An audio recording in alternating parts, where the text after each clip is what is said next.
Hello बच्चों. In today's video we will discuss about the molecularity of the reaction. This is a new topic. Molecularity of the reaction. We have discussed about the elementary type of the reaction and complex type of the reaction. Complex reaction and elementary reaction. Elementary reaction is single step reaction, while the complex reaction is the reaction in which the product forms in two or more than two steps. In molecularity of the reaction, the number of the colliding species which must be collide simultaneously, इस पे थोड़ा सा जरूर ध्यान करें. Which must be collide simultaneously means there should be not the difference of the fractions of time between the collisions between the reactant molecules. Collisions जब हो रहा है रिएक्टेंट के मोलिक्यूल्स के बीच में, रिएक्टेंट आपके कुछ भी हो सकते हैं, एटम्स हो सकते हैं, आयंस हो सकते हैं, मोलिक्यूल्स हो सकते हैं, कुछ भी हो, केमिकल्स के कुछ भी आयंस हो, रिएक्टेंट हो या मोलिक्यूल्स हो, उनके बीच में एक साथ कोलिजन हो, एक साथ हो, यूनिक एक टकराया उसके पीछे दूसरा टकराया फिर कोई तीसरा टकराया, नहीं, साइमल्टेनियसली उनके बीच में कोलिजन्स होने चाहिए. और उन कोलिजन्स की वजह से जो प्रोडक्ट बनेगा, प्रोडक्ट की फॉर्मेशन होना चाहिए, क्योंकि अगर रिएक्टेंट कोलाइड हुए और प्रोडक्ट नहीं बना तो रिएक्शन कहां हुई. रिएक्शन के लिए प्रोडक्ट होना जरूरी है. तो कोलिजन जितने मॉलिक्यूल्स के बीच में होगा उसी को ही कहूंगा मैं क्या, molecularity of the reaction. Molecularity of the reaction means the number of the colliding species which must collide simultaneously with each other and formation of the product will be there is called molecularity of the reaction. Fine. But in the complex reaction, the reactions take place in number of the steps. Those steps are called elementary steps. In elementary steps, the number of molecule involved in elementary steps, the number of molecule involved is called molecularity of the reaction. Molecularity of the reaction cannot be applied on the complex reaction. Complex reaction पे molecularity कभी भी apply नहीं हो सकती है. क्यों नहीं हो सकती है? देखिए एक एग्जांपल के थ्रू हम देखते हैं. ऐसे KClO3 plus 6 FeSO4 plus 3 H2SO4, we have how many reactants molecules in this reaction? We have 1, 6 and 3 means 10 molecules. क्या कभी 10 molecules एक साथ कोलाइड कर सकते हैं? कभी नहीं, कभी भी नहीं. 10 molecules का एक साथ कोलिजन पॉसिबल नहीं है. अगर एक मॉलिक्यूल से रिएक्शन हो रही है, अब बोलेंगे कि एक रिएक्शन एक के बीच में कोलिजन कैसे होगा? अगर डिकम्पोजिशन हुआ मॉलिक्यूल का, हमने हीट किया तो मॉलिक्यूल डिकम्पोज हो गया, प्रोडक्ट तो बनाना, एक ही मॉलिक्यूल इन्वॉल्व हुआ, उसको बन गया हम यूनिमोलिकुलर रिएक्शन. Unimolecular reaction. लेकिन ये जरूरी नहीं, इसको ध्यान से कीजिएगा कि जितने भी डिकम्पोजिशन रिएक्शन है वो यूनिमोलिकुलर नहीं है. ये बिल्कुल नहीं जरूरी हो सकता. ये कभी नहीं हो सकता कि हर रिएक्शन जिसमें डिकम्पोजिशन हो वो यूनिमोलिकुलर रिएक्शन ही होगी आपकी. नहीं, अलग अलग मोलिकुलरिटी भी उनका हो सकता है, ऑर्डर भी अलग अलग हो सकता है. ठीक है, सुनिएगा भी. हाँ, लेकिन मोस्ट ऑफ आपका यूनिमोलिकुलर रिएक्शन आपकी होंगी. तो अगर दो मॉलिक्यूल्स कोलाइड कर रहे हैं उनकी वजह से जो प्रोडक्ट बनेगा तो उसको क्या कहूंगा? By molecular reaction. By molecular reaction. अगर तीन मॉलिक्यूल्स, एटम्स, आयंस और मॉलिक्यूल्स तीन अगर कोलाइड कर रहे हैं तो उसको कहूंगा टर्मोलिकुलर रिएक्शन. क्या कहूंगा उसको? टर्मोलिकुलर रिएक्शन. यूनिमोलिकुलर सिंगल मॉलिक्यूल की वजह से रिएक्शन होगी, बाइमोलिकुलर दो मॉलिक्यूल्स की वजह से रिएक्शंस होंगी, टर्मोलिकुलर में तीन मॉलिक्यूल्स की वजह से रिएक्शन होगी. ठीक है, क्लियर हुआ? सुनिएगा भी. हमने ऐसा कई बार सुना है कि एक गाड़ी थी, उसने वो एक्सीडेंट हो गई. दो गाड़ी का भी एक्सीडेंट होता है, तीन गाड़ियां एक साथ आगे पीछे नहीं, एक साथ, एक इधर से एक इधर से एक इधर से आए और तीनों एक साथ टकराए. मींस उनके बीच में कोलिजन्स का डिफरेंस नहीं होना चाहिए, तीनों एक दूसरे से टकरानी चाहिए, ऐसा बहुत कम होगा. और 4 का तो होगा ही नहीं, 4 का एक साथ कोलिजन पॉसिबल नहीं है। तो मोलिकुलरिटी जो है 4 और 4 से ज्यादा नहीं होगा। हायर ऑर्डर की जो मोलिकुलरिटी है वो बहुत ही कम होंगी, 4 की नहीं होंगी, 5 की नहीं होंगी, 6 की नहीं होंगी कभी भी, क्योंकि ऐसा पॉसिबल नहीं है कितने मॉलिक्यूल एक साथ कोलाइड कर रहे हैं। तो ये मॉलिक्यूल, ये जो इस रिएक्शन में, इस मॉलिक्यूल में, इस रिएक्शन में तो 10 है आपके, इसका मतलब क्या, 10 मॉलिक्यूल एक साथ कोलाइड नहीं कर सकते हैं। इसका मतलब ये रिएक्शन बच्चों कौन सी रिएक्शन होगी, ये रिएक्शन आपकी कॉम्प्लेक्स रिएक्शन होगी। और कॉम्प्लेक्स रिएक्शन का क्या होता है, complex reaction number of steps में कंप्लीट होती है, मींस ये reaction number of elementary steps में कंप्लीट हुई होगी। तो मोलिकुलरिटी कभी भी कॉम्प्लेक्स रिएक्शन पे अप्लाई नहीं हो सकता, और मोलिक्यूल कभी जीरो नहीं हो सकता। इसका मतलब क्या, मोलिकुलरिटी कभी जीरो नहीं हो सकती कि कोई इन्वॉल्व ही ना हो, मोलिक्यूल इन्वॉल्व नहीं होगा तो रिएक्शन नहीं होगी। तो molecularity can never be zero, it will be always 1 2 3, never be in fraction, fraction में भी नहीं होगी, क्योंकि मोलिक्यूल फ्रैक्शनली कोलाइड नहीं करेगा, करेगा तो कंप्लीट मोलिक्यूल कोलाइड करेगा।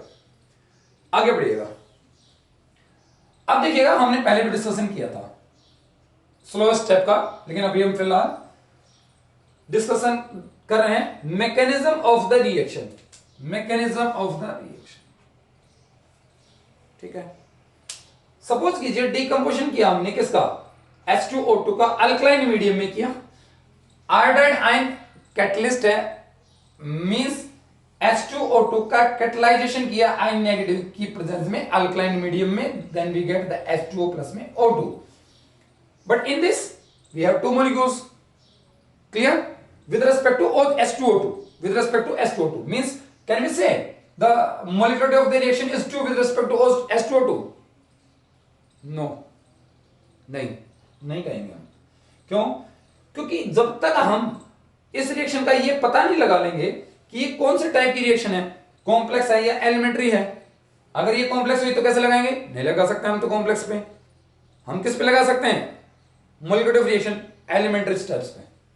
तो मैंने इस रिएक्शन का मैकेनिज्म यहां पे लिख रखा है, H2O2 plus I negative catalyse किया, H2O प्लस में IO negative, this one is a slow step. In the second step H2O2 and this intermediate IO negative acts as the intermediate, this intermediate plus H2O2 we get H2O plus O2 plus में I negative is catalyst, we get in the last of the reaction in the same form. Clear? This reaction completed in 2 steps and these 2 steps are elementary steps. Clear हुआ? अब सुनिएगा, एक बहुत important point भी यहां से आने जा रहा है। मैंने एक बार एक पहले जो वीडियोस हमारी हैं उनमें हमने डिस्कशन किया था किसका, ऑर्डर ऑफ रिएक्शन का, और उसी में हमने रेट लॉ का भी, एक्सप्रेशन का भी डिस्कशन किया था काफी सारा। उसमें मैंने एक पॉइंट बताया था, slow step is the rate determining step. मैं फिर से उसको रिपीट कर रहा हूं, फिर से समझा रहा हूं। मान लीजिए कि मैंने कोई मैन्युफैक्चरिंग करना है और मैंने बाइसिकल का मैन्युफैक्चरिंग करना है, तो उस बाइसिकल का मैन्युफैक्चरिंग जो होगा वो अलग अलग लोगों के थ्रू हो रहा है। कोई उसका टायर बना रहा है, कोई उसका एक्सल बना रहा है, कोई उसका हैंडल बना रहा है, कोई उसका स्टैंड बना रहा है, कोई उसका कैरियर बना रहा है, कोई कुछ बना रहा है। मैं चेन बना रहा हूं, सारे पार्ट्स बना के असेंबल भी कर दिए, लेकिन मैंने पार्ट अभी नहीं बनाया, मींस मैंने अभी चेन का मैन्युफैक्चरिंग नहीं किया है। तो मींस क्या, पूरा ओवरऑल प्रोडक्ट साइकिल का मैन्युफैक्चरिंग तभी होगा जब मेरा स्टेप कंप्लीट होगा। मैं चेन को बनाऊंगा, मैं सबसे स्लो हूं, लेकिन क्या मेरी वजह से सारे काम रुके हुए हैं। मींस स्लो स्टेप किसी भी प्रोडक्ट बनाने के लिए, जो भी रिएक्शन है उसमें प्रोडक्ट बनाने के लिए जो भी स्लो स्टेप होगा, उस स्लो स्टेप को ही हम क्या कहेंगे, रेट डिटरमाइनिंग स्टेप। वही क्या है, रिएक्शन का रेट डिटरमाइन करेगा। आइए आगे बढ़ते हैं। According to the rate of reaction, rate of the reaction representation, this one is the rate of reaction, representation of the rate of reaction in term of the reactant will put negative sign according to the rate equation is equal to K H2O2 into I negative, H2O2 into I negative 1, कितना I निकल हुआ 1, molecule कितना है 1, तो 1 plus 1 2, इसलिए ये कौन सी reaction होगी आपकी, बाई मोलिकुलर रिएक्शन। कौन सी रिएक्शन है बच्चे? Bimolecular reaction. Fine, we get this and this. Fine, आगे बढ़ते हैं, आगे करते हैं, देखिएगा सुनिएगा भी। अब मैंने इस स्टेप पे लगाया मोलिकुलरिटी, तो इस स्टेप का मोलिकुलरिटी 2 है, इस स्टेप पे मोलिकुलरिटी लगाऊंगा तो इसका भी 2 है, लेकिन ओवरऑल पे लगाऊंगा तो मोलिकुलरिटी नहीं अप्लाई हो सकता उस पे, क्योंकि उसमें पता नहीं हमने कितने, उस रिएक्शन में कितने मॉलिक्यूल इन्वॉल्व हुए हैं प्रोडक्ट बनाने के लिए, कितने मॉलिक्यूल्स के बीच में कोलिजन हुआ। यहां पे इन दोनों के बीच में कोलिजन हुआ, नेक्स्ट इन दोनों के बीच में कोलिजन हुआ, लेकिन इसमें H2O2 के बीच में कोलिजन्स नहीं हुए, दो मॉलिक्यूल्स के बीच में कोलिजन्स नहीं हुए।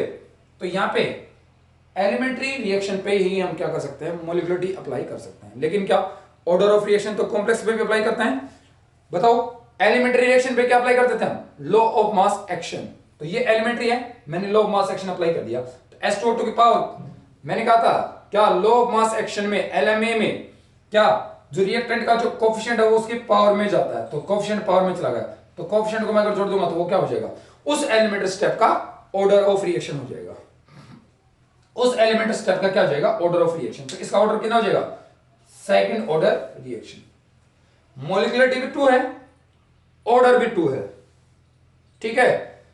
क्यों अप्लाई किया मैंने इस पे, कोफिशिएंट रेज़ टू पावर में क्यों अप्लाई किया, क्योंकि एलिमेंट्री स्टेप है और एलिमेंट्री स्टेप में कोफिशिएंट पावर में जाता ही है, ठीक है। फाइन, यहां से आगे बढ़िएगा। नेक्स्ट एक और एग्जांपल लेते हैं, मैकेनिज्म देखते हैं हम। सब मैकेनिज्म कर नहीं सकते हैं, पता नहीं कितने के मैकेनिज्म्स हमारे पास में रिएक्शंस के, कितनी की रिएक्शन है उनके, कितने के मैकेनिज्म्स हैं, सब थोड़ी ना हम बोर्ड पे कर सकते हैं। और एक एग्जांपल के थ्रू समझते हैं, देखिएगा। अलग एग्जांपल लेता हूं इससे, NO प्लस में O2 change into 2NO2। Fine, reactions take place in this reaction is completed in 2 steps. One is this, second is this. In first step, NO plus O2 change into NO3. Step is fast but reversible. Step is fast but reversible. In second step, intermediate this one, NO3 plus में NO change into 2NO2. This one is the slow step. And the slowest step is the rate determining step. We can apply the rate law equation. We can apply the rate law equation on elementary reaction, as well as low mass action is applied on the elementary. So the elementary in this one is the slow step. We apply the rate law equation for the elementary reaction which is slow in speed. NO by dt, dNO by dt. This one is the reactant, dNO by dt बराबर K, NO3 की concentration, NO की concentration raise to power 1 और 1, क्योंकि elementary में coefficient power में जाता है, elementary में कोफिशिएंट पावर में जाता है। लेकिन ओवरऑल रिएक्शन में अगर हम बात करें, कॉम्प्लेक्स रिएक्शन में तो NO3 तो दिखाई नहीं देता हमें, तो NO3 क्या होगा, एज इंटरमीडिएट है। फर्स्ट स्टेप में हम मैकेनिज्म जब कर रहे हैं तो फर्स्ट स्टेप में हमें दिख भी रहा है ऐसे, क्योंकि NO3 क्या यहाँ पे इंटरमीडिएट बना और फिर खत्म हो गया, NO3 इंटरमीडिएट है। तो NO3 की कंसंट्रेशन हम कैलकुलेट कर सकते हैं किससे, फ्रॉम द फर्स्ट स्टेप, क्योंकि फर्स्ट स्टेप कैसा स्टेप है, रिवर्सिबल स्टेप है। इक्विलिब्रियम कांस्टेंट हमें पता होता है, क्या इक्विलिब्रियम कांस्टेंट क्या होता है, concentration of the product upon में concentration of the reactant raised to power their coefficient. NO3 की concentration raised to power 1 upon में NO की concentration raised to power 1, O2 की power 1। Next dNO by dt, K, NO3 की concentration क्या हो जाएगी भाई, K इक्विलिब्रियम NO इनटू में O2, K इक्विलिब्रियम NO जो में O2। ये किसकी जगह पुट कर दी मैंने बच्चों, NO3 के बजाय ये पुट अप कर दिया। अब क्या होगा देखो, इनटू में NO था ही आपका, K constant, equilibrium constant, constant into constant, that is another constant, मैंने उसको K डैश से लिख दिया यहां से, K डैश। आगे बढ़िएगा, क्या हुआ, NO इनटू में NO क्या, NO की पावर 2 रहेगा क्या, O2, तो बोलो क्या हो जाएगा, ऑर्डर ऑफ रिएक्शन कितना हो जाएगा, 2 + 1, थर्ड ऑर्डर रिएक्शन हो जाएगी। कौन से ऑर्डर की रिएक्शन हो जाएगी, थर्ड ऑर्डर की रिएक्शन हो जाएगी। लेकिन क्या मोलिकुलरिटी कितना होगा, मोलिकुलरिटी देखो कितना है, 1 and 1 कितना 2। अब इस पॉइंट को ध्यान से सुनिएगा, इस जो पहला मैकेनिज्म जो हमने किया उसमें मोलिकुलरिटी भी 2 था, ऑर्डर भी 2 था, ऑर्डर भी 2 था, मोलिकुलरिटी भी 2 था, मतलब दोनों सेम थे। लेकिन इसमें क्या है, ऑर्डर 3 लेकिन मोलिकुलरिटी 2, मतलब क्या डिफरेंट है। ये जरूरी नहीं कि मोलिकुलरिटी जितना होगा वही ऑर्डर ऑफ रिएक्शन हो जाएगा, डिफरेंट भी हो सकता है। फाइन, हमने ऑर्डर पहले भी डिस्कस किया था, क्या ऑर्डर आपका फ्रैक्शन में भी हो सकता है, ऑर्डर आपका ऑर्डर आपका 0 भी हो सकता है, और अगर नंबर ऑफ स्टेप्स में रिएक्शन कंप्लीट हुई तो किसी स्टेप का ऑर्डर नेगेटिव भी हो सकता है। ओवरऑल ऑर्डर पॉजिटिव रहेगा हमेशा, ओवरऑल ऑर्डर कभी भी नेगेटिव नहीं होगा, लेकिन डिफरेंट स्टेप्स के लिए अगर हम कैलकुलेट करें तो वो 0 हो सकता है, सॉरी नेगेटिव हो सकता है। क्या हो सकता है? वो नेगेटिव भी हो सकता है। ऑर्डर हम कॉम्प्लेक्स पे अप्लाई कर सकते हैं, ठीक है, एलिमेंट्री पे अप्लाई कर सकते हैं। मॉलिक्युलरिटी सिर्फ किस पे अप्लाई हो सकता है? एलिमेंट्री पे। रिएक्शन को देख के हम मैकेनिज्म देख के हम उसका मॉलिक्युलरिटी बता सकते हैं, लेकिन रिएक्शन को देख के हम रिएक्शन को देख के हम उसका ऑर्डर फाइंड आउट नहीं कर सकते हैं। ये एक्सपेरिमेंटल डिटरमाइंड वैल्यूज होती है, मैंने पहले भी बताया था। Alpha and beta are the terms on which rate of reaction actually depends and these terms are experimentally determined. लेकिन मॉलिक्युलरिटी हम बता सकते हैं कैसे? By writing the mechanism, by checking the mechanisms.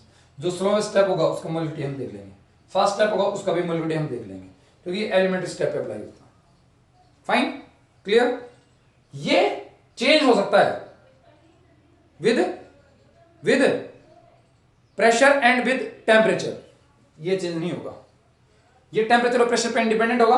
Order of reaction depend होता है किस पे? टेम्परेचर पे भी और प्रेशर पे भी। क्लियर हुआ? तो आज हमने क्या पढ़ा? Molecularity of reaction, mechanism, slow step is determining step, ठीक है, ऑर्डर ऑफ रिएक्शन और मॉलिक्युलरिटी ऑफ रिएक्शन में डिफरेंस, क्या क्या डिफरेंसेस बने। This is all for today, thank you.